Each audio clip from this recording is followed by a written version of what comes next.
છેતરપિંડી અને પ્રોહિબિશનના ગુનામાં સંડોવાયેલ 2 ઇસમોની પાસા ધારા હેઠળ અટકાયત કરી અલગ અલગ મધ્યસ્થ જેલમાં મોકલી આપતી પોલીસ પ્રથમ બનાવમાં આરોપીએ સાગરીત સાથે મળી એકબીજાની મદદગારીથી ફરિયાદી શ્રીનાઓને ધાર્મિક વિધિ કરી રૂપિયા ડબલ કરી આપવાની લાલચ આપી ફરિયાદીને જુદા જુદા સ્થળોએ વિધિ કરવા માટે લઈ જઈ ફરિયાદીને રૂપિયા ભરેલ વિમલનો થેલો બતાવી ફરિયાદીને વિશ્વાસમાં લઈ લાલચ આપી ફરિયાદી પાસેથી રૂપિયા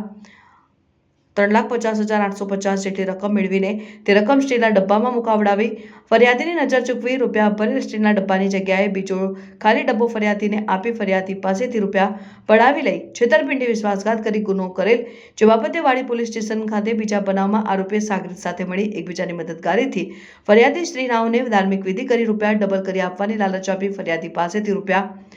2 લાખ જેટલી રકમ લઈ જઈ ફરિયાદીને સ્ટીલનો ડબ્બો આપી 2 મહિના પછી આ ડબ્બાને માળેલ તારું ખોલી તમોને રૂપિયા 1ના ડબલ કરી આપવાનું જણાવી ફરિયાદી પાસેથી રૂપિયા 2 લાખ જેટલી માતબર રકમ મેળવી લઈને ફરિયાદી સાથે છેતરપિંડી વિશ્વાસઘાત કરી ગુનો કરેલ હોય જે ગુનો રજીસ્ટર કરેલ હોય સદર ગુનામાં આરોપીની ધરપકડ કરવામાં આવી છે જે આરોપી જામીન ઉપર મુક્ત થતા સદર આરોપી સાગરીત ઇસમોની ટોળકી બનાવેલ છે અને સાગરીતો ભેગા મળીને ગુનાહિત કાવતરો રચી ભોળા નાગરિકોને માયાજાળમાં ફસાવી ધાર્મિક વિધિ કરી 1ના ડબલ રૂપિયાની લાલચ આપે છે અને નાગરિકોને વિશ્વાસમાં લઈ તેઓ પાસેથી નાણાં પડાવી અલગ અલગ નાગરિકો સાથે અવારનવાર ઠગાઈ વિશ્વાસઘાતના ગુનાઓ કરી શહેર વિસ્તારમાં જાહેર વ્યવસ્થાની જાળવણીમાં બાધકરૂપ ગુનાહિત અસામાજિક પ્રવૃત્તિ અવારનવાર આચરે છે આમ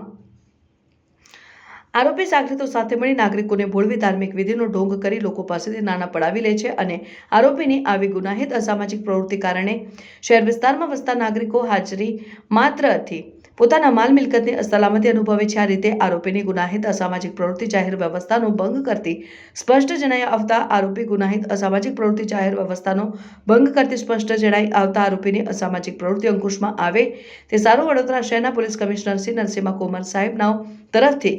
સદર ઇસમનું પાસા વોરંટ ઇસ્યુ કરતા વડોદરા શહેર વાડી પોલીસ સ્ટેશન દ્વારા પાસા વોરંટની બજાવણી કરી પાસા ધારા હેઠળ અટકાયતમાં લઈ અમદાવાદ મધ્યસ્થ જેલ ખાતે પાસા હેઠળ અટકાયતમાં રાખવા